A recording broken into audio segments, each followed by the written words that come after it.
2 एप्रिलचा निर्णय जेवढा ड्रॅमॅटिक किंवा नाट्यपूर्ण होता, कदाचित तेवढाच नाट्यपूर्ण निर्णय 9 एप्रिलला त्यांनी ज्यावेळी जाहीर केलं की मी याला 90 दिवस स्थगिती देत आहे, तो देखील तेवढाच नाट्यपूर्ण होता. सरकार हे जगातलं सगळ्यात मोठं कर्जबाजारी सरकार आहे.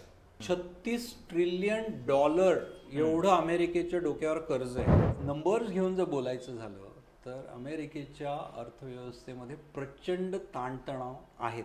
चीनच्या बाबतीत अमेरिका थोडी हतबल दिसते आहे. अच्छा, पण म्हणजे एवढं सगळं घडत असताना जागतिक व्यापार संघटना वर्ल्ड ट्रेड ऑर्गनायझेशन नेमक्या आहेत कुठं? म्हणजे अमेरिका आणि चीन इज डिफरंट. म्हणजे टेरिफ तो बहाना आहे असं आपण म्हणू शकतो. एक्झॅक्टली. अमेरिकेमध्ये राष्ट्राध्यक्ष म्हणून डोनाल्ड ट्रम्प सत्तेवरती आले आणि त्याच्यानंतर पहिल्या 3-4 महिन्यामध्येच त्यांनी जे निर्णय घेतलेले आहेत त्यामुळं संपूर्ण जग एका आर्थिक वादळामध्ये हेलकावे खात आहे. 2 एप्रिलला डोनाल्ड ट्रम्प हे मीडियासमोर येतात. हातामध्ये त्यांच्या एक करांची यादी असते, एक लांबलचक, आणि प्रत्येक देशावरती इतक्या भरमसाठ पद्धतीने आयात कर लावतात की सगळ्या देशामध्ये म्हणजे अगदी भारतासह संपूर्ण जगामध्येच फायनान्शियल मार्केटवरती त्याचे मोठे परिणाम होतात.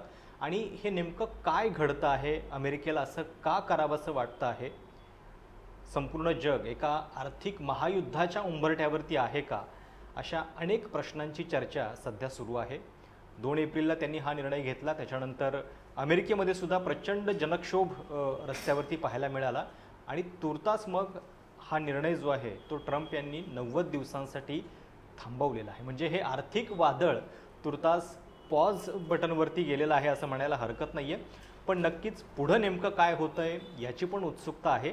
आणि हा एक असा निर्णय आहे की त्याचे वेगवेगळ्या अँगलनी होणारे परिणाम जे आहेत ते खूप खोलवरती आहेत. म्हणजे जिओ पॉलिटिक्स, जागतिक व्यापार, वेगवेगळ्या देशांमधले संबंध जे आहेत ते सुद्धा याच्यामुळं खूप बदलून जाणार आहेत. आणि म्हणून ही घटना नीट समजून घेणं आवश्यक आहे.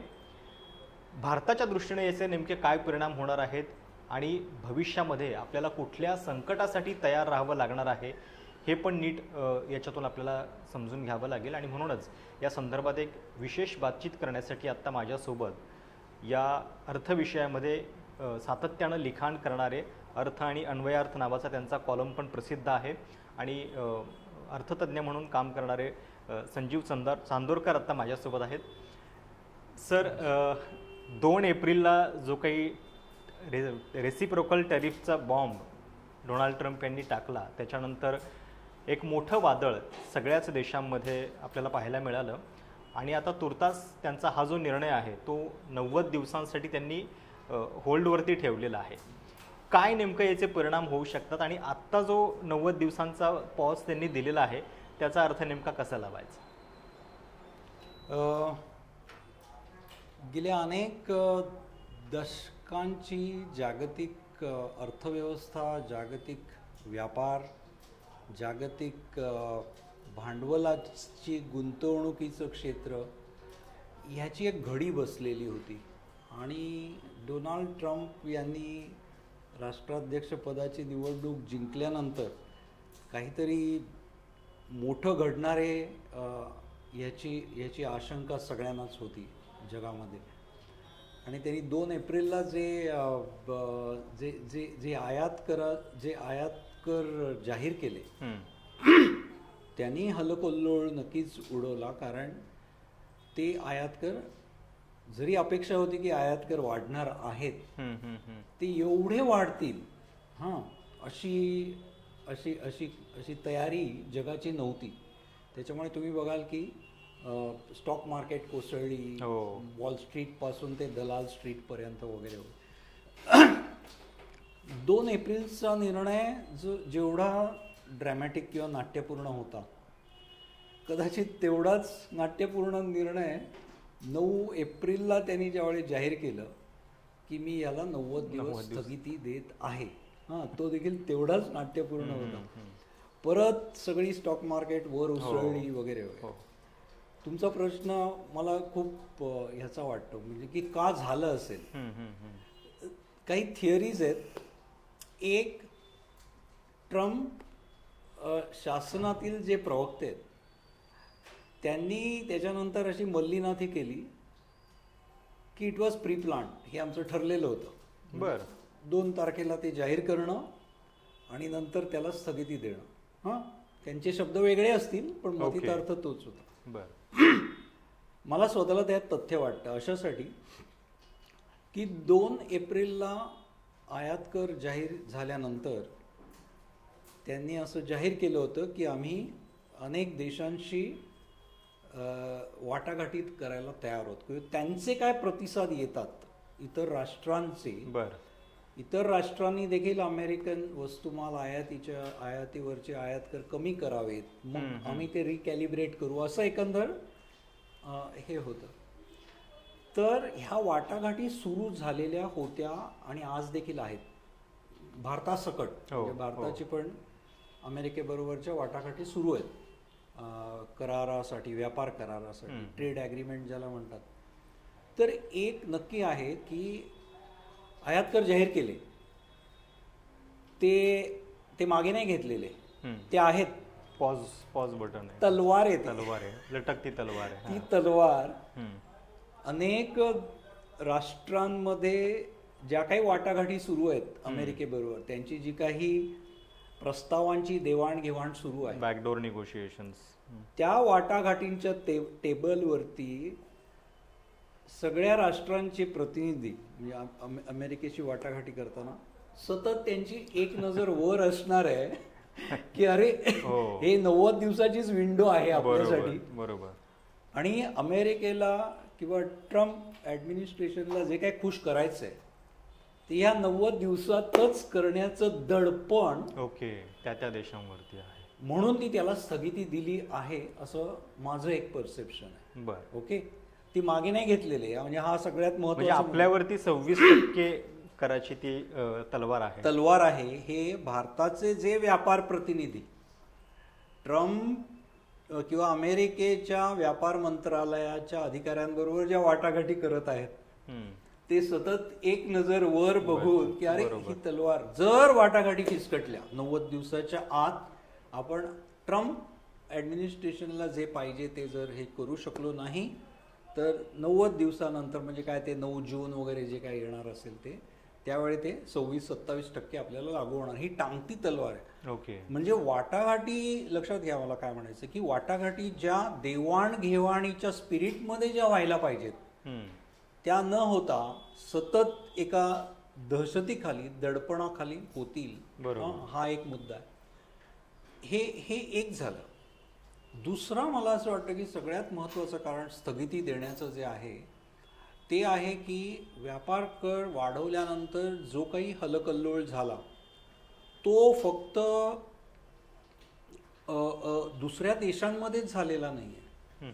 अमेरिकेच्या अर्थव्यवस्थेवर ट्रम्प यांच्या एवढ्या वाढीव आयात करांचा परिणाम नक्की काय होणार हे अमेरिकेतल्या कॉर्पोरेट्स, गुंतवणूकदार, शेअर मार्केटमधले गुंतवणूकदार, रोखे बाजारातले गुंतवणूकदार, वॉल स्ट्रीट यांचा चिंतेचा विषय आहे. आणि त्याचं प्रतिबिंब स्टॉक मार्केट कोसळण्यात झालं पहिल्यांदा. आणि 9 तारखेच्या आधी म्हणजे ट्रम्प यांनी स्थगिती देण्याच्या अनेक कारणांपैकी सगळ्यात टॉपचं कारण कुठलं असेल तर अमेरिकेतला रोखे बाजार कोसळला. अमेरिकन रोखे बाजार म्हणजे जिथे अमेरिकेच्या सरकारने प्रस्तुत केलेले रोख्यांची खरेदी विक्री होते ते जगातलं सगळ्यात मोठं बॉन्ड मार्केट असं म्हटलं जातं. त्या बॉन्ड मार्केटच्या किमती कोसळल्या. किमती कोसळल्यामुळे वित्तीय भाषेमध्ये, वित्तीय परिभाषेमध्ये ज्याला यील्ड म्हणतात, यील्ड तो वाढतो. आणि यील्ड वरून अर्थव्यवस्थेमधील व्याजदर ठरत असतात कुठेतरी. व्याजदर जर वाढले म्हणजे यील्ड वाढला, यील्ड वाढल्यामुळे व्याजदर वाढणार आहेत. व्याजदर वाढल्यामुळे अमेरिकेला जे नवीन रोखे काढायचे, अमेरिकेचं सरकार हे जगातलं सगळ्यात मोठं कर्जबाजारी सरकार आहे. बर. 36 ट्रिलियन डॉलर एवढं अमेरिकेच्या डोक्यावर कर्ज आहे. ओके. आत्ता. आणि या कर्जाचं सातत्याने नूतनीकरण होत असतं. बर. म्हणजे आधीचं कर्ज ज्यावेळेस त्याची परतफेड करायची असते ती नवीन रोख्यांची उभारणी करूनच केली जाते. असं ते म्हणजे आपलं एक जे जनरल परसेप्शन असतं की महासत्ता आहे, अतिश्रीमंत देश आहे म्हणून कर्ज नसेलच वगैरे, असं काही अर्थव्यवस्थेत नसतं. अजिबात नाही. अमेरिकन सरकार, अमेरिकन जनता, अमेरिका, फक्त अमेरिकन शासन नाही, अमेरिका पूर्ण राष्ट्र, अमेरिकेतल्या कंपन्या, अमेरिकेतली कुटुंब सगळ्यात जास्त कर्जबाजारी आहेत. बर. वेळ मिळाला तर त्याच्याकडे येऊ. मुद्दा असा आहे की ट्रम्पला आपल्या देशाच्या अर्थव्यवस्थेचं जे पुनर्संघटन करायचं आहे, रिस्ट्रक्चरिंग, त्याच्यामध्ये नवीन कर्ज उभारणी आणि त्या नवीन कर्ज उभारणीवरती व्याज किती द्यावं लागेल, कारण त्या व्याजाची तरतूद अर्थसंकल्पात करावी लागते. जसं आपल्या प्रत्येक देशाच्या अर्थसंकल्पामध्ये कर्जाची जी कर्जावरचं जे व्याज आहे ते अर्थसंकल्पातून जातं आणि अर्थसंकल्पातून खूप मोठ्या प्रमाणावरती व्याजाची जर तरतूद करायची झाली तर इतर गोष्टींना कमी पैसे उपलब्ध होतात. असं ते आहे. त्यामुळे आत्ता देखील आपली जशी रिझर्व्ह बँक आहे तशी अमेरिकेच्या जी सेंट्रल बँक आहे, केंद्रीय बँक, त्याला फेड म्हणतात. त्यांचे पॉवेल म्हणून अध्यक्ष आहेत. त्यांच्यात आणि ट्रम्पमध्ये प्रचंड टसल चालू आहे की व्याजदर, म्हणजे केंद्रीय बँक फेड यांनी व्याजदर वाढवायचे तसेच ठेवायचे का कमी करायचे. आणि ह्याचा सगळ्याचा संबंध 9 तारखेच्या आधी ज्या घटना वॉल स्ट्रीटवरती घडल्या, US बॉन्ड मार्केटमध्ये घडल्या, त्याच्याशी आहे. बरोबर. त्याचा क्लू देऊन, म्हणजे JP मॉर्गनचे जे हे आहेत त्यांनी इशारे दिले होते की अमेरिकेमध्ये मंदी येऊ शकते वगैरे, हे सगळ्या 1-2 दिवसातल्या त्यामध्ये सगळ्या घटनांचा दबाव येऊन त्यांनी ते केलं, अशी एक दुसरी थिअरी आहे. आणि पहिल्या ह्याच्यात पण अंशतः तथ्य मला वाटतं की वाटाघाटी सुरू असताना त्यांना पाहिजे की देशांच्या शिष्टमंडळावरती सातत्य टांगती तलवार ठेवणं. आणि दुसऱ्या ह्याच्यात पण तेवढंच तथ्य आहे की US बॉन्ड मार्केटमध्ये झालेली हलचल पडझड. बरं, म्हणजे हे सगळं ज्यामुळं घडतंय त्या बेसिक प्रश्नाकडे पण आपण आता येऊयात की मुळामध्ये अमेरिकेला इतके भरमसाठ आयात कर लावण्याची गरज का पडावी. म्हणजे हे सगळं करताना ट्रम्प यांची घोषणा आहे की मेक अमेरिका ग्रेट अगेन. आपलं तर परसेप्शन असं आहे की ऑलरेडी अमेरिका ग्रेट आहे, मग त्यांना पुन्हा हे करण्याची गरज का वाटते. म्हणजे की आपल्यासारख्या देशांकडून इतके आयात कर गोळा करावे लागत आहेत. पहिला जो मुद्दा आहे मेक अमेरिका ग्रेट अगेन, जरी आपल्यासारख्या देशांमध्ये, गरीब विकसनशील देशांमध्ये आपण असा एक 50 मजल्यांच्या टॉवरकडे एखादा माणूस कसा बघेल, ओ किती भव्य दिव्य आहे, तसं आपण अमेरिकेच्याकडे अर्थव्यवस्थेकडे बघतो. परंतु नंबर्स घेऊन जर बोलायचं झालं तर अमेरिकेच्या अर्थव्यवस्थेमध्ये प्रचंड ताणतणाव आहेत. गेली अनेक वर्ष आहेत. विशेषतः 2008 मध्ये एक मोठं, ज्याला सब प्राईम क्रायसिस म्हणतात, ते अमेरिकेमध्ये मोठं एक वित्तीय अरिष्ट आलं. त्या वित्तीय अरिष्टावरती मात करण्यासाठी अमेरिकेच्या सरकारने खूप मोठ्या प्रमाणावरती डोल्स वाटली, मध्ये कोरोना येऊन गेला वगैरे वगैरे. तर अमेरिकेचा जो कर्जबाजारीपणा आहे, मगाशी मी म्हणालो 36 ट्रिलियन, लक्षात घ्या, म्हणजे आपल्या भारताची GDP असेल $3.5 ट्रिलियन. म्हणजे अंदाज येईल की 36 ट्रिलियन म्हणजे किती असेल. अमेरिकेची GDP आहे $30 ट्रिलियन, म्हणजे 120% अमेरिकेच्या फक्त सरकारवरती असलेलं कर्ज आहे. त्यामुळे कर्जबाजारीपणा वाढलेला आहे. कर्जबाजारीपणामुळे व्याजाची तरतूद करण्यामुळे ज्याला बजेटरी डेफिसिट म्हणतात ते वाढलेले आहेत. ज्याला आयात निर्यात व्यापारातील तूट म्हणतात, इंग्लिशमध्ये त्याला करंट अकाउंट डेफिसिट म्हणतात, तो खूप मोठ्या प्रमाणावरती आहे. म्हणजे सगळा जो ट्रम्प यांचा आयात कर वाढवण्याचा जो मुद्दा आहे त्याचं महत्त्वाचं कारण आहे की ह्याच्यातली तरतूद, ह्याच्यातली तूट, आयात निर्यात व्यापारातली तूट ती कमी करायची. ती नुसती म्हणजे एखादं वर्ष, 2 वर्ष, 3 वर्ष तूट येणं कमी जास्त समजू शकतो. वर्षानुवर्ष अमेरिकेला जाणारी आयात ही अमेरिकेतून होणाऱ्या निर्यातीपेक्षा सातत्याने जास्त राहिलेली आहे. सातत्याने. ओके. म्हणजे ज्याला इंग्लिशमध्ये इट हॅज बिकम अनसस्टेनेबल. ते असं वर्षानुवर्ष चालू शकत नाही अशा एका अवस्थेमध्ये आलेलं आहे. दुसऱ्या बाजूला आर्थिक विषमता खूप वाढलेली आहे. मोठ्या प्रमाणावरती आर्थिक विषमता वाढलेली आहे. चौथ्या बाजूला बेरोजगारी आहे आणि ही बेरोजगारी मॅन्युफॅक्चरिंग सेक्टर ज्याला म्हणतात, औद्योगिक, मग ते ऑटोमोबाईल असतील, स्टील मेकिंग असेल, ॲल्युमिनियम असेल, अशा टाईपचे सर्व्हिसेसमध्ये अमेरिका खूप ह्याच्यामध्ये, म्हणजे एंटरटेनमेंट, फायनान्स, कन्सल्टन्सी, ह्या ज्याला व्हाईट कॉलर सर्व्हिसेस म्हणता येते, सुटेड बुटेड जे लोक, त्याची आयात पण जास्त आहे अमेरिकेची. म्हणजे त्याच्यात तूट नाही आहे. तूट आहे ती वस्तुमालाच्या आयात निर्यातीमध्ये. कारण आयात निर्यात वस्तुमाल आणि सेवा, सर्व्हिसेस, अशा दोन्ही ह्याच्यातली आयात निर्यात आपण एकत्र बघत असतो. त्यामुळे सर्व्हिसेस, सेवा क्षेत्राची जी निर्यात आहे अमेरिकेची, ती नेहमी प्लसमध्ये असते, प्लसमध्ये आहे. आणि वस्तुमालाची आयात निर्यात तुटीमध्ये असते. त्यामुळे मॅन्युफॅक्चरिंग जॉब्स कमी झाल्यामुळे आणि त्याचा संबंध ट्रम्पच्या सगळ्या ज्या थिओरॉटिकल फ्रेम आहे त्याचा संबंध ते जागतिकीकरणाशी लावतात. जागतिकीकरणाच्या सगळ्या फिलॉसॉफीमुळे अमेरिकेतला मॅन्युफॅक्चरिंग ज्या कंपन्या होत्या त्यांनी त्यांची उत्पादन केंद्र ही विशेषतः चीनमध्ये, भारत, व्हिएतनाम, लॅटिन अमेरिका अशा ज्याला विकसनशील देश असं म्हणता येईल त्याच्यामध्ये हलवली. कारण तिथे श्रमाची किंमत कमी होती.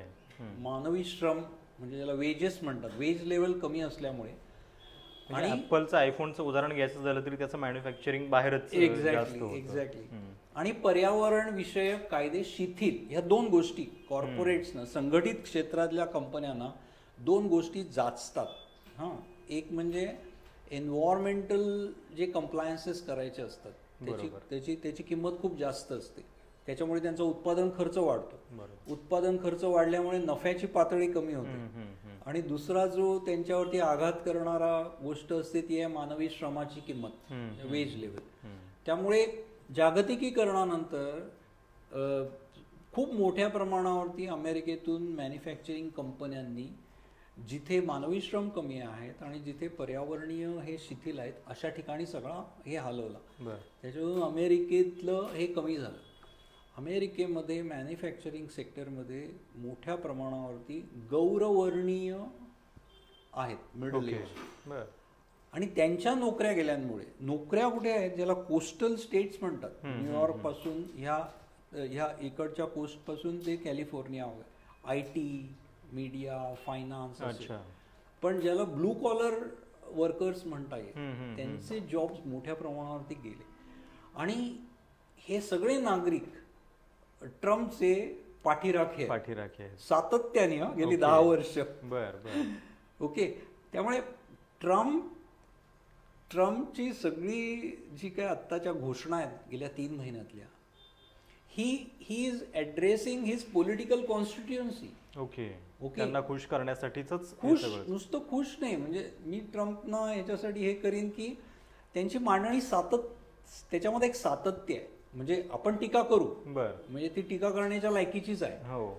पण 2016ला ते पहिल्यांदा अमेरिकेचे राष्ट्राध्यक्ष झाले. 2015च्या निवडणूक प्रचारापासून ते आत्तापर्यंत जवळपास 10 वर्षाचा पिरियड त्यांची सातत्याने हे मेक अमेरिका ग्रेट अगेन किंवा तिथला जो गौरवर्णीय त्यांचा जो पाठीराग आहे त्यांना एक भावनिक अपील करणं की आपण अमेरिकेला पुन्हा एकदा हे करू. अनेकांनी आम्हाला लुबाडलंय. त्यांचं जे 2 तारखेचं जे हे होतं, त्याने हा लिबरेशन डे, आमचा स्वातंत्र्य दिवस आहे, ते म्हणजे आम्हाला इतके दशक इतर राष्ट्रांनी लुटलं आणि म्हणून आम्ही आता स्वतःचं स्वातंत्र्य जाहीर करत वगैरे वगैरे. तर कमिंग बॅक, ते त्यांच्या मतदारसंघाला ऍड्रेस करतात आणि त्याचा संबंध आयात कराशी आहे की आपण आपल्या देशातील उद्योगांना संरक्षण दिलं नाही तर आपण जे काही घालवून बसलोय, जे काही गमावलंय, ऐश्वर्य, मेक अमेरिका ग्रेट अगेन म्हणजे ऐश्वर्य, आणि ते ऐश्वर्याचा गाभा हा मॅन्युफॅक्चरिंग सेक्टरमध्ये.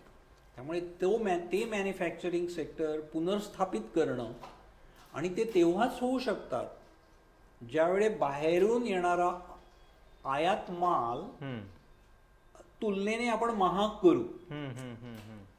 असं ते आयात करायचं लॉजिक आहे. आयात कर वाढवल्यामुळे आयात होणारा वस्तुमाल महाग होणार. तो महाग झाला की तुलनेने देशांतर्गत बनलेला माल स्वस्त होणार आणि मग त्याच्यातनं सगळं सायकल रिसेट होईल. असं ते कुठेतरी बघावं लागेल. अच्छा, पण म्हणजे एवढं सगळं घडत असताना जागतिक व्यापार संघटना, वर्ल्ड ट्रेड ऑर्गनायझेशन नेमक्या आहेत कुठं? म्हणजे आपल्याला एक असं आपली एक धारणा असते की हे सगळं जग एका सुसूत्रतेनं बांधलेलं आहे आणि अचानक हे सगळं इतकं विस्कटत असताना मग त्या संघटना कुठे आहेत की ज्या असं सगळ्या जगाचा एकत्रित कारभार करतायत? त्यांचा काही आवाज या गदारोळात ऐकू येत नाही? नाही, अगदी महत्वाचा प्रशांत, म्हणजे माझ्या डोक्यात सातत्याने ती अशी चुभन असते की अरे आहे कुठे WTO? कारण गेली 30 वर्ष आपण सातत्याने भारतासारख्या देशामध्ये देखील देशांच्या नागरिकांना देखील WTOचं कुठेतरी नाव ऐकलेलं आहे. म्हणजे अर्थसंकल्पात शेतीमालाला सबसिडी किती द्यायची किंवा रेशनला किती सबसिडी द्यायची, खतं आणि ह्याच्यावरती सबसिडी किती द्यायची, आपलं केंद्र सरकार देखील असं जनतेला सांगत आलेलं आहे की बघा, म्हणजे ते WTO आहेत ना, त्या आमची इच्छा आहे, आमची इच्छा आहे सबसिडी द्यायची, पण आपण WTOचं सभासदत्व घेतलेलं आहे, आपण त्याच्यावर सही केलेली आहे राष्ट्र म्हणून, त्यामुळे आपल्याला हे करता येत नाही, आमचे हात बांधलेले आहेत. तर ते WTOचं नाव इतके वर्ष आपण दशक ऐकत आलेलो, ती आहे कुठे एवढा सगळा गदारोळ होताना? अगदी महत्वाचा प्रश्न आहे. थोडंसं मागे गेलं ना तर आंतरराष्ट्रीय म्हणजे विविध देशांमधला जो व्यापार आहे तो त्याचं नियमन किंवा त्याचे नियम ठरवण्यासाठी general agreement on trade and tariff, GATT, GATT अशी 1948 म्हणजे दुसऱ्या महायुद्धानंतर जी एक संस्थात्मक स्वरूप त्याला आलं ती कार्यरत होती. परंतु त्याच्यामध्ये एक मेजर खोट होती त्या सगळ्या ह्याच्यामध्ये की व्यापार करताना, आयात निर्यात करताना अपरिहार्यपणे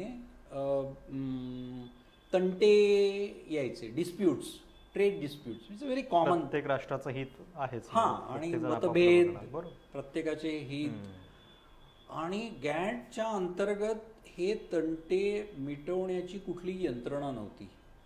त्यामुळे तुम्ही एक राष्ट्रात, मी एक राष्ट्र आहे, तुम्ही काहीतरी माल पाठवला, मी त्याच्यावरती काहीतरी ऑब्जेक्शन्स काढली, तर आपल्यातला जो तंटा आहे त्याचं निराकरण करण्यासाठी यंत्रणा नसल्यामुळे तो तंटा तसाच राहायचा आणि त्याचा खूप मोठा परिणाम व्यापार वृद्धी न होण्यामध्ये झाला.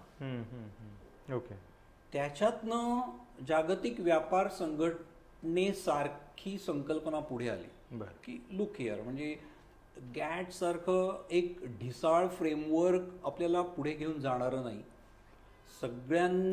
सगळ्यांना मान्य होईल, सगळ्यांनी एकत्र बसून ठरवलेली नियमवही बनवायला पाहिजे आणि त्या नियमवहीप्रमाणे कारभार होतोय की नाही ह्याची निगराणी करणारी एक यंत्रणा तयार झाली पाहिजे. ह्याच्यातनं जागतिक व्यापार संघटनेची स्थापना झालेली आहे 1995 साली आणि त्याच्यामध्ये गॅटमध्ये असलेली त्रुटी दूर केली गेली की जो काही तंटा आहे, तंटा तर अपरिहार्यपणे येणार, प्रत्येकाचे हितसंबंध आहेत, क्लॅश होणार, मतभेद होणार, तर ते तंटे सोडवण्यासाठी WTO मध्ये एक डिस्प्यूट रेझोल्युशन मेकॅनिझम तयार केला गेला. ओके. सगळ्यात महत्त्वाचं म्हणजे तो त्या तंट्यावरती जे काही आर्ग्युमेंट्स असतील विरुद्ध राष्ट्रांची, ती ऐकल्यानंतर त्या क्वासी ज्युडिशियल, अर्ध न्यायिक असं म्हणता येईल, त्यांनी एखादा निर्णय दिल्यानंतर तो दोन्ही पक्षांना बंधनकारक राहील असं त्याच्यात लिखित स्वरूपात होतं. आणि त्यांनी खूप मोठ्या प्रमाणावरती डिस्प्यूट्स लवकरात लवकर निकालात निघायला लागले, व्यापाराला चालना मिळाली आणि खूप मोठ्या मोठ्या मोठ्या प्रमाणावरती जागतिक व्यापार देखील वाढला ह्या यंत्रणेमुळे. त्याच्यात एक मेख आहे की मी WTOला एक उपमा देऊ इच्छितो की वर्गात धांगडधिंगा करणारी मुलं आहेत आणि जो वर्गातला एखादा हुशार विद्यार्थी असतो त्याला वर्गातल्या बाई मॉनिटर म्हणून नेमतात. हा. आणि काही झाली गडबड गोंधळ की तो मॉनिटर जोराजोरात ओरडून त्यांना गप्प करतो वगैरे वगैरे. हा. आता तो मॉनिटर गप्प करण्यात त्याला यश केव्हा मिळतं? तेव्हा तोपर्यंतच मिळतं की ज्यावेळी वर्गामधले जे आडदांड विद्यार्थी असतात ते मॉनिटरला दिलेलं मॅन्डेट स्वीकारतात. खरं. तो मॉनिटर असतो कमकुवत, तो वर्गातला पहिल्या नंबरचा विद्यार्थी असतो, जो बाईंचा आवडता असतो. हा. त्याला मॉनिटर नेमलं जातं. तो असतो वीक, त्याच्या अंगात काय ताकद नसते की जाऊन त्यांना शिस्त लावेल वगैरे. पण ते अडदान विद्यार्थ्यांनी कुठेतरी काही कारणामुळे ते स्वीकारलेलं असतं की हा आपला मॉनिटर आहे, ह्याचं ऐकायचं. ज्या क्षणी ते अडदान विद्यार्थ्यांमध्ये राडे चालू होतात, तो मॉनिटर जातो कुठेतरी कोपऱ्यात, तो आपली घडी घालून बसतो. हे WTOचं तेच झालंय की गेल्या काही दशकांमध्ये अमेरिका आणि चीन हे जागतिक अर्थव्यवस्थेमधले, जागतिक व्यापारातले सगळ्यात प्रबळ असे दावेदार आहेत. ओके. त्यांच्या दोघांचं हित जोपर्यंत म्युच्युअली बेनिफिशियल होतं जागतिक व्यापारातलं, तोपर्यंत WTOचं हे मान्य केलं गेलं होतं, त्यांचं जे काय होतं. पण ज्यावेळे WTO मागचं जे तत्वज्ञान आहे जागतिकीकरणाचं, ते जागतिकीकरणाचं तत्वज्ञान आणि विशिष्ट राष्ट्राचे आर्थिक आणि व्यापारी हितसंबंध यांच्यात ज्यावेळी संघर्ष तयार झाला, जो आता झाला, त्यामुळे WTOला कोणी हे 2016 पासून जरी तुम्ही बघितलं ना, सत्तेवर आल्यानंतर राष्ट्राध्यक्ष ट्रम्प पहिल्या टर्ममध्ये सातत्याने WTO वरती घणाघाती टीका करतायत. त्या काळात देखील की WTOचा फायदा चीननी उठवला, WTO आमचं ऐकत नाही वगैरे वगैरे. त्यामुळे मला आश्चर्य नाही वाटत की ज्यावेळी अमेरिका आणि चीन मध्येच हे तयार झाले, ते एकमेकाशी जर हे खेळायला लागले, तर त्या अर्थाने WTO कडे हे नाही आहे म्हणजे. आणि आत्ता पण म्हणजे 90 दिवसांची त्यांनी जी स्थगिती दिलेली आहे, त्याच्यानंतर हे सगळं युद्ध जे आहे ते आर्थिक युद्ध हे केवळ अमेरिका आणि चीनमध्येच आता उरलेलं आहे. आणि त्यातही म्हणजे ज्या पद्धतीनं ते असं चालू होतं की तुम्ही एवढे लावताय तर आम्ही एवढे लावतो, असं करत करत करत मला वाटतं ते आता 134 का काही टक्क्यापर्यंत 245 पर्यंत पोहोचलेला आहे. म्हणजे त्याची लहान मुलांची भांडणं असतात, तू एवढी लावतोय तर मी आता एवढे, असं ते चालू आहे. तर हे अमेरिका आणि चीन पुरतंच मग आता उरलेलं आहे का, आणि त्याचा मग सगळ्या जगावरती काय नेमका परिणाम होईल? अमेरिका आणि चीनचे संबंध नक्कीच ह्या आपल्या चर्चेमध्ये आणि जागतिक अर्थव्यवस्था, जागतिक व्यापार ह्याच्या कॉन्टेक्स्टमध्ये अमेरिका आणि चीनचे संबंध पूर्णपणे भिन्न निकषांवरती तपासून बघावे लागतील. आणि त्याचं प्रतिबिंब डोनाल्ड ट्रम्प चीनला सिंगल आउट का करतात हे कळण्यापर्यंत जात. खरं तर अमेरिका आणि चीनची व्यापारी तूट जी काय आहे, तशीच व्यापारी तूट इतिहासात जर डोकवलं तर ह्याच्या आधी अमेरिका आणि युरोपमध्ये देखील अशाच प्रकारची गंभीर व्यापारी तूट होती 1950-70च्या दशकांमध्ये. तशीच व्यापारी तूट अमेरिका आणि जपानमध्ये देखील होती. पण त्या काळामध्ये अमेरिकेने निरनिराळे मार्ग अवलंबून युरोपला आपल्या म्हणण्याप्रमाणे अमेरिकेच्या हितसंबंधांना अलाइन होणारी धोरणं घ्यायला लावली. ओके. जपानला देखील तसंच करायला लावलं अमेरिकेने, ज्याला हात पिरगाळणं म्हणतात तसं. चीनच्या बाबतीत अमेरिका थोडी हतबल दिसते आहे. म्हणजे ज्या पद्धती त्यांनी युरोपला शिस्त लावण्यासाठी, शिस्त कुठल्या ह्याच्यात म्हणतोय आपण, व्यापारी तूट जास्त वाढू न देण्याच्या ह्याच्यात, किंवा जपानला जे केलं ते करता येत नाही. ह्याचं महत्त्वाचं कारण युरोप आणि जपान अमेरिकेच्या छत्रछायेखालची राष्ट्र होती. विशेषतः संरक्षणाच्या बाबतीमध्ये अमेरिकेने दोघांनाही युद्ध झालं तर आम्ही तुमचं संरक्षण करू अशा पद्धतीची त्यांची आश्वासन आहेत. इथे युरोपमध्ये तर नाटोच आहे वगैरे वगैरे. तर अशा कुठल्याही प्रकारची लिव्हरेज अमेरिकेकडे चीनला शिस्त लावण्यासाठी नाही. हा सगळ्यात महत्वाचा फरक आहे. ओके.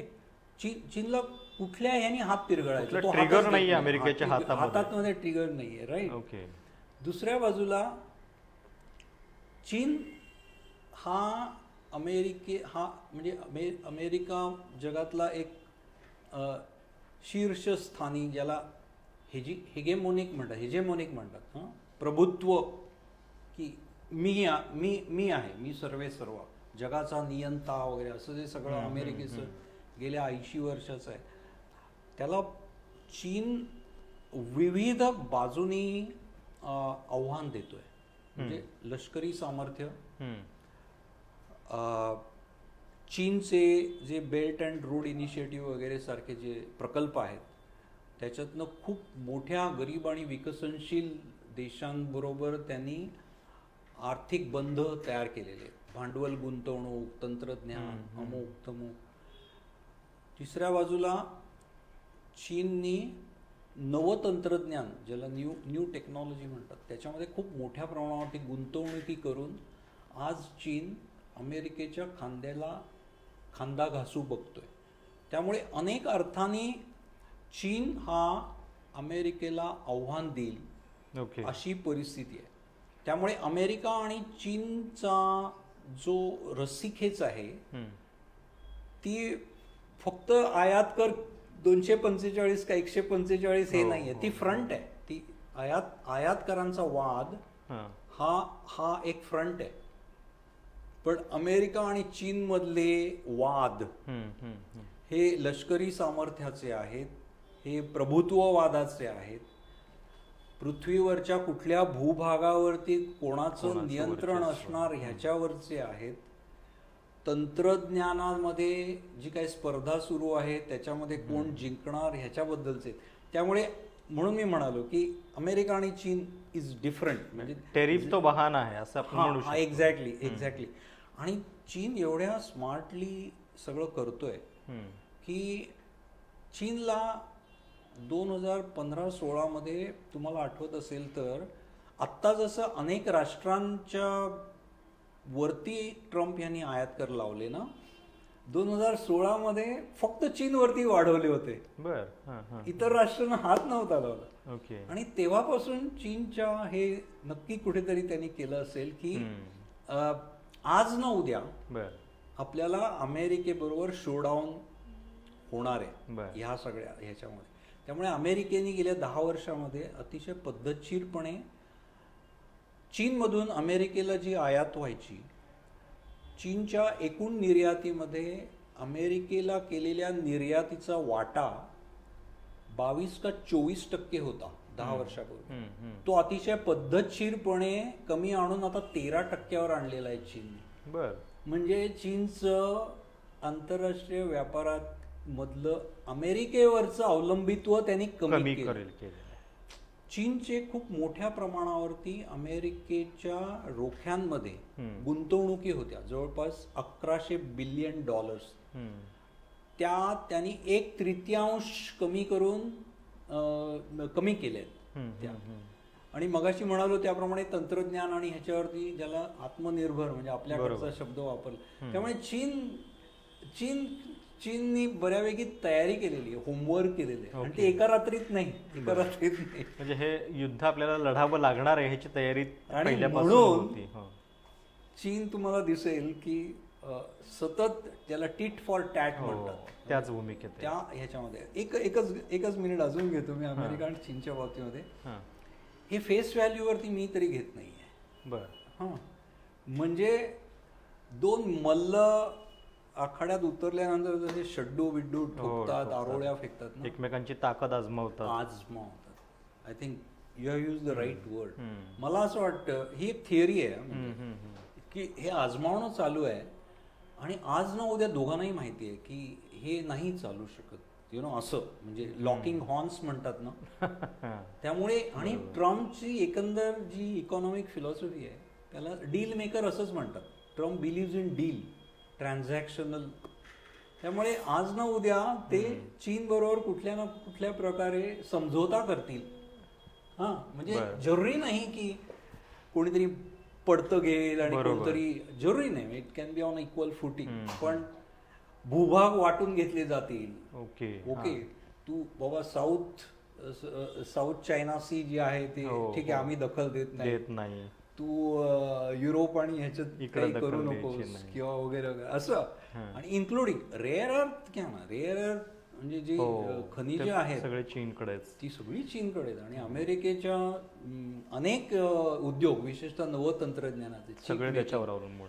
त्यामुळे दोघांच्याही हातामध्ये एकमेकाचे हे आहेत, कुठे दाबायचं कुठे हे करायचं.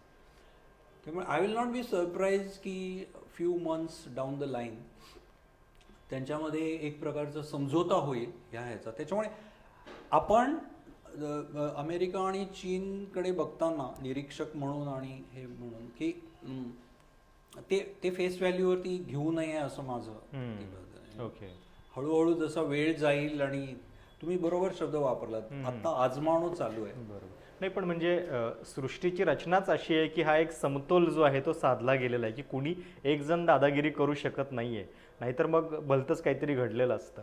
पण म्हणजे या सगळ्या घडामोडीमधून एक असं दिसतंय की म्हणजे विश्वची माझे घरं किंवा संयुक्त राष्ट्रांची स्थापना झाल्यानंतर आपण एक ग्लोबलायझेशनच्या युगामध्ये आहोत, जग हे एक कुटुंब झालेलं आहे, अशा धारणा वाढत असताना हे अचानक एक त्याला काय म्हणतो आपण, एक इंडिव्हिज्युअलिस्टिक व्ह्यू जो आहे तो यायला लागलाय का प्रत्येक राष्ट्रामध्ये? डिग्लोबलायझेशनकडे वाटचाल सुरू झाली आहे का आपली?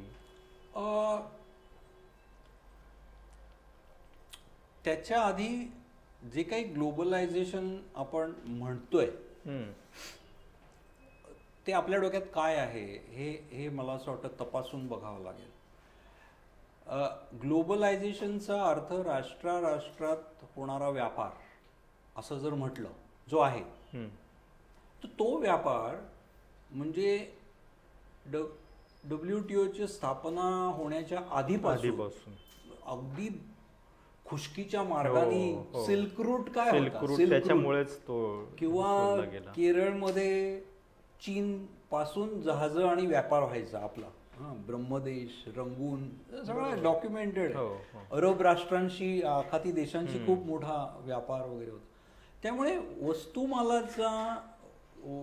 वस्तुमालाचा आयात निर्यात, त्यामुळे राष्ट्र ही आधुनिक संकल्पना कदाचित नसेल, बरोबर आहे. बरोबर. पण पृथ्वीवरच्या विविध भूभागांवरती वस्तुमालाची देवाणघेवाण, खरेदी विक्री, देवाणघेवाण पण नाही, खरेदी विक्री ही होतच होती. मला असं वाटतं की WTO हे आंतरराष्ट्रीय व्यापाराला स्टिरॉइड पाजले गेले. स्टिरॉइड म्हणजे आधी ज्या पद्धतीने राष्ट्रातला व्यापार, खरेदी विक्री एका जैविक पद्धतीने, ऑर्गॅनिक, मूल वाढतच ना, त्याचा एक वेग आहे ना, त्याचा एक वेग आहे. त्याला असं अजून काय पाजून आणि खेचून त्याला थोडंच मोठं करतात नाही ना, करतायत, राईट. इट्स समथिंग रॉंग, म्हणजे त्याच्यावरती त्याच्या तब्येतीवर परिणाम होऊ शकतात. मला असं वाटतं की 1995 नंतर जागतिक व्यापार संघटनेची सगळी जी इकॉनॉमिक फिलॉसॉफी होती ना, ती राष्ट्रातली आयात निर्यात, ज्याला फास्ट फॉरवर्ड म्हणता येईल, फास्ट फॉरवर्ड, हा वेग जो होता तो अनैसर्गिक होता. तो अनैसर्गिक होता कारण त्याच्यामध्ये फक्त ज्याला उत्पादकता, एफिशियन्सी अशा अतिशय संकुचित निकषांवरती सगळं उभारलं गेलं की कोण पोलाद म्हणजे स्टील कोण सर्वात एफिशियंटली बनवतं, तर तेच राष्ट्र पोलाद बनवेल, मग इतर राष्ट्रांनी त्याची खरेदी करायची. अच्छा, हे मी एक उदाहरण म्हणून दिलं. असं गारमेंट्स बांगलादेश बनवेल, मग सगळेजण बांगलादेशकडनं गारमेंट्स खरेदी करतील वगैरे वगैरे. मला असं वाटतं की व्यापार असा सुटा बघताच येत नाही. व्यापाराचा संबंध उत्पादन केंद्रांशी आहे. बरोबर. उत्पादन केंद्रांचा संबंध रोजगार निर्मितीशी आहे. रोजगार निर्मितीचा संबंध क्रयशक्तीशी आहे. क्रयशक्तीचा संबंध राहणीमानाशी आहे. बरोबर. त्याच्यामुळे त्या फक्त उत्पादकता आणि एफिशियन्सी अशा निकषांवरती जागतिक व्यापार हे केल्यामुळे देशांतर्गत रोजगार निर्मिती, देशांतर्गत राहणीमान, पर्यावरण, अन्न सुरक्षा, बरोबर, म्हणजे अमेरिकेमधली शेती एवढी यांत्रिकीकरण झालेली आहे की ते अनेक गरीब विकसनशील देशांना अन्न विकू शकतात. पण इथे आपल्याकडे शेती हा फक्त आर्थिक हे नाही आहे, तो उपजीविकेचा, जिवंत राहण्याचा विषय आहे ना. अन्न सुरक्षा, संरक्षण सिद्धता, बरोबर, असे अनेक पैलू लक्षात घेतले जात नाहीत ह्या सगळ्या ह्याच्यामुळे. त्यामुळे मला असं वाटतं की WTOच्या प्रभुत्वाखाली किंवा त्याच्या संपूर्ण फ्रेम खाली जे जागतिकीकरण झालं त्याच्यातल्या त्रुटी, मी आत्ता जी टीका करतोय त्या दूर होऊन वेगळ्या पद्धतीचं, म्हणजे जागतिकीकरणापेक्षा मी त्याला आंतरराष्ट्रीयकरण असं म्हणेन. राष्ट्र केंद्रस्थानी पाहिजे. बरोबर. जागतिक ही खूप अशी ओव्हरवेल्मिंग टर्म मला वाटतं. जागतिकीकरण, राष्ट्रातला व्यापार जर वाढवायचा असेल तर त्याच्यासाठी द्विपक्षीय कराराचा प्लॅटफॉर्म आहे. बरोबर. विविध जे आता व्हायला लागलंय आणि मला असं वाटतं त्याच दिशेने गाडी जाईल. द्विपक्षीय व्यापार करार होतील. रिजनल ज्याला म्हणतात, छोटे छोटे जे समूह आहेत, कारण व्यापार हा तुमच्या आजूबाजूच्या राष्ट्रांमध्ये जेवढा होईल त्याच्यानं ट्रान्सपोर्ट कॉस्ट कमी होतात. बरोबर. त्या ठिकाणचे संस्कृती, खाद्यपदार्थ हे एकसारखे असतात. अनेक त्याला हे, त्याच्यामुळे रिजनल व्यापार करार अधिक होतील. आणि मी स्वतः त्याचं स्वागत करीन, म्हणजे की जागतिक व्यापार आणि WTO म्हटलं की एकच एक नियमवही. बरोबर. 180 राष्ट्रांना एकच नियमवही का? 10 नियमवही असू शकतात की रिजनल, आणि त्याच्यामध्ये त्याचं पुनरावलोकन होऊ शकतं. दुसऱ्या बाजूला एकच एक डॉलर, ज्याला संपूर्ण जागतिक व्यापारासाठी डॉलरच केंद्रस्थानी का पाहिजे? म्हणजे तुम्ही 50 वर्ष बघा ह्याच्या पुढे.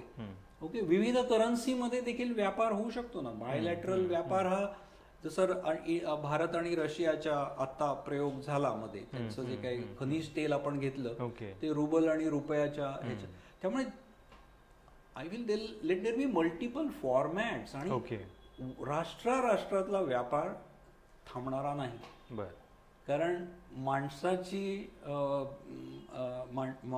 माणसाची जी काही कल्पनाशक्ती आहे, माणसाची जी क्रिएटिव्हिटी आहे, त्याच्यातनं उत्पादन करणं, ते विकणं, हे मला वाटतं हा खूप चालूच राहणार. WTOच्या आधीपासून आलेली नाळ आहे ती, आणि लोक विविध राष्ट्र ह्याच्यावरचे मार्ग शोधून काढतील असा मला विश्वास आहे. बरं, नक्कीच सर. पण म्हणजे या सगळ्यामध्ये एक चर्चा ही पण आहे की या घडामोडींचा भारतावरती नेमका परिणाम काय होणार. अनेकांना असंही वाटतंय की या संकटामध्ये एक संधीसुद्धा भारतासाठी दडलेली आहे, आणि ज्यावेळी आपण ही चर्चा करतोय त्यावेळी भारतीय शेअर बाजार जो आहे तो या सगळ्या गडगडीतून सावरलेला पण आहे आणि काही जे आपले सेक्टर आहेत त्यांच्यासाठी याच्यामध्ये संधी दडलेली आहे का खरंच? काय नेमकं भारताच्या दृष्टीने तुम्ही आकलन कराल? नाही, खूप परत अतिशय संवेदनाशील मुद्दा मला वाटतो. म्हणजे आपण जर समजा परग्रहावर राहत असतो आणि ह्या सगळ्या गोष्टीकडे बघत असतो तर आपण त्याची मजा घेतली असती. तसं नाहीये ते, कारण हे आपल्या दैनंदिन जीवनावरती येऊन आदळणाऱ्या गोष्टी आहेत. बरोबर. आणि त्या अर्थाने अतिशय सेन्सिटिव्ह आहेत. 2-3 मुद्दे मला मांडावेसे वाटतात. एक म्हणजे भारतावर ट्रम्प सरकारने किती कर लावले, 26% लावले का 27% लावले, हा दुय्यम मुद्दा आहे. महत्त्वाचा मुद्दा काय आहे की ज्या ज्या गोष्टी भारत निर्यात करू इच्छितं अमेरिकेला, त्याचे जी स्पर्धक राष्ट्र आहेत त्यांच्यावर आयात कर किती लावले. So it's a relative. म्हणजे गारमेंटचं उदाहरण घ्या की व्हिएतनामवरती काहीतरी 46 का 48% काहीतरी आयात कर. ते तसे लागतील असं नाही. आपल्या चर्चेसाठी मी आकडे टांगती तलवार ती की व्हिएतनाममधून निर्यात होणारे गारमेंट्स वरती जर 48% आयात कर लागणार असेल ते अमेरिकेत पोचल्यानंतर, आणि भारतातून ती गारमेंट्स गेल्यानंतर फक्त 26 आणि 27% लागणार असेल, तर we have a competitive edge. तीच गोष्ट चायनाची. म्हणजे व्हिएतनाम तर छोटं उदाहरण आहे त्या अर्थाने. चायना आणि अमेरिकेमधलं व्यापार युद्ध खरंच भडकलं तर त्याचा खूप मोठा लाभार्थी भारत असू शकतो. म्हणजे अनेक चायनामध्ये उत्पादन करणाऱ्या अनेक कंपन्या भारतामध्ये त्यांचा उत्पादन केंद्र हलवू शकतात. ओके. किंवा चायना जो माल निर्यात करायचा अमेरिकेला, तो माल भारतात बनवला तर अमेरिकेमध्ये तो उतरल्यानंतर तो स्वस्त होईल वगैरे वगैरे. तर तुम्ही जे म्हणताय की उदाहरणार्थ आता फार्मास्युटिकल, म्हणजे ट्रम्पने आत्ता देखील फार्मास्युटिकल ह्याच्यातनं बाहेर काढलेलं आहे, त्या वगळलेलं आहे. कारण भारतातले जे फार्मास्युटिकल एक्सपोर्ट होतात ते अमेरिकेतल्या औषध कंपन्यांसाठी इंटरमिजिएट इनपुट्स आहेत त्या. त्याच्याशिवाय गाडी पुढेच जाणार नाही. आणि मगाशी पण त्या 90 दिवसाच्या ह्याच्यात एक मुद्दा राहिला की ट्रम्पनी इलेक्ट्रॉनिक्स, लॅपटॉप, चिप्स किंवा ते बनवणाऱ्या मशीनना ह्याच्यातून वगळलेलं आहे. ह्याच्यातनं दिसतंय असं की ट्रम्प ॲडमिनिस्ट्रेशन कदाचित पुढच्या काळामध्ये बऱ्यापैकी लवचिकता दाखवेल ह्या सगळ्या ह्याच्यामध्ये. तर त्या अर्थाने संधी वगैरे मला असं खूप हे वाटतं. कारण शेवटी कसं आहे, संधीचं सोनं करण्यासाठी तुमच्याकडे काय तयारी केली आहे तुम्ही.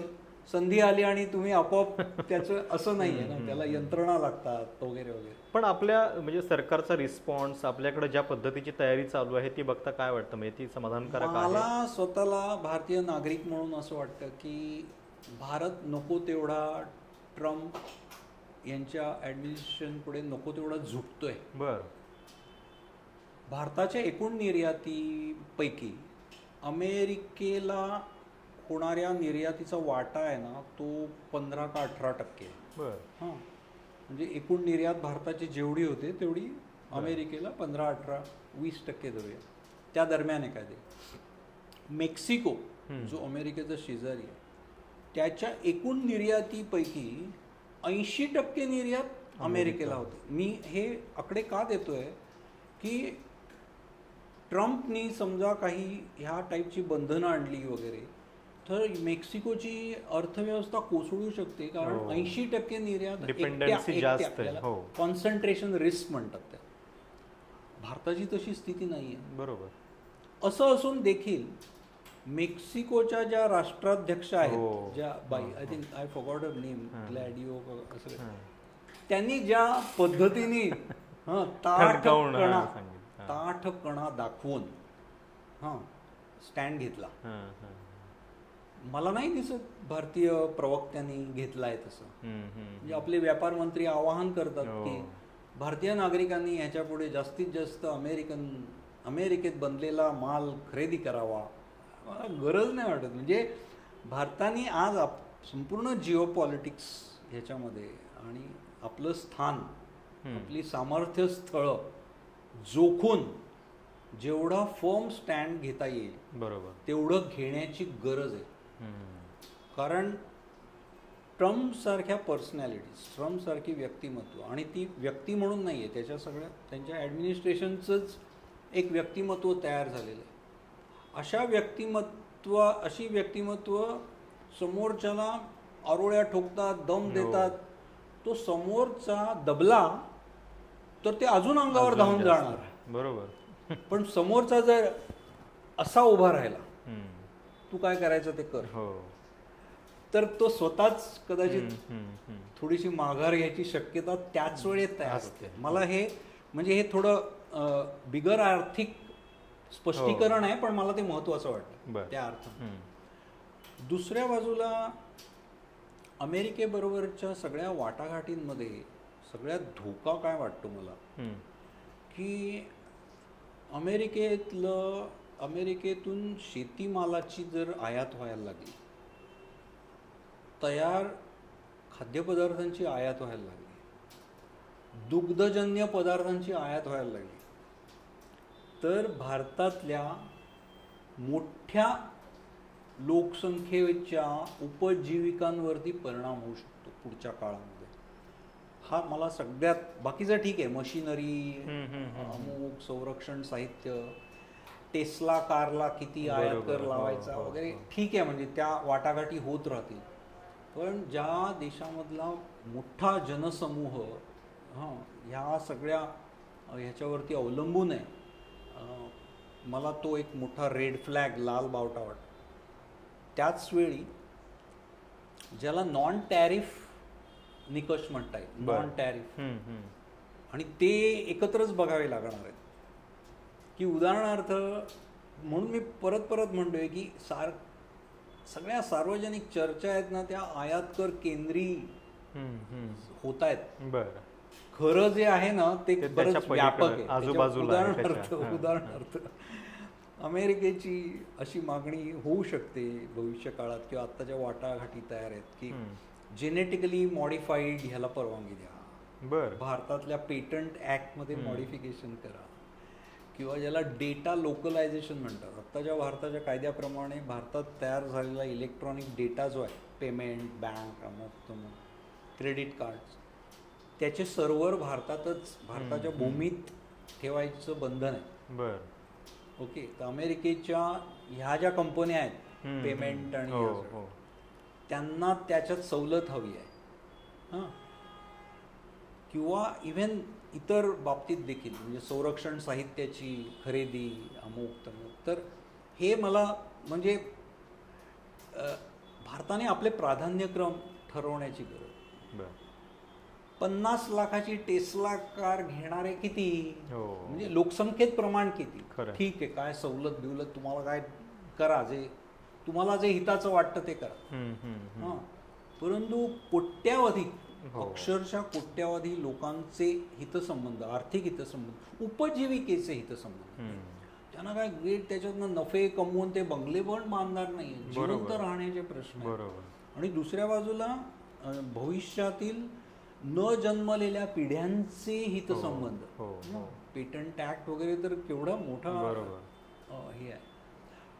हा फक्त अमेरिकेचा नाही आहे भाग. म्हणजे भारताबद्दल आपण चर्चा करताना चीन पासून पण धोका आहे ह्या सगळ्या संदर्भामध्ये. अमेरिकेत जाणारी चीनची निर्यात कमी झाली तर चीनमध्ये खप न झालेला माल गोदामात पडणार. तो माल, त्या मालासाठी चीन नवीन बाजार शोधणार आणि तो माल खपण्यासाठी मोठ्या प्रमाणावरती कन्सेशन्स देऊन, त्याला डम्पिंग म्हणतात, डम्पिंग. त्यामुळे चीनमध्ये अमेरिकेला निर्यात न होऊ शकणारा माल चीनमध्ये ज्यावेळी पडून राहायची हे तयार होईल आणि ती झाली आहे सुरुवात ऑलरेडी, त्यावेळी चीन कन्सेशन्स देऊन आणि सूट देऊन ते डंप करायची मला भीती वाटते. हे 2 भाग झाले.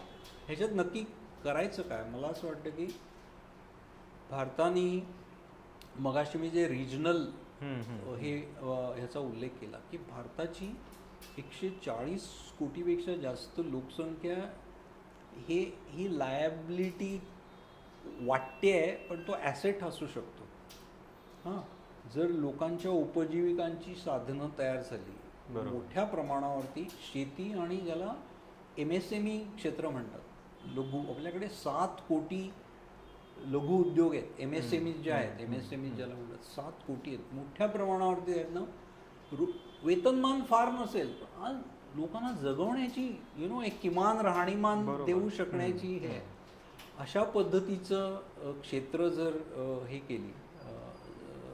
दुसऱ्या बाजूला मगाशी मी जे रोखे बाजाराचं उदाहरण दिलं की भारताने आपले जे भांडवल बाजार आहेत, ते शेअर मार्केट असू दे किंवा रोखे बाजार असू दे, जे अमेरिकेचे जसे सरकारचे रोखे आहेत तसे भारत सरकारचे रोखे आहेत, ह्याच्यामध्ये परकीय गुंतवणूकदार जर खूप मोठे त्यांचं प्रमाण जर मोठं असेल तर जागतिक पातळीवरती जी वादळं उठतात त्या वादळामध्ये ते आपले भांडवल बाजार घेऊन पण कोसळू शकतात.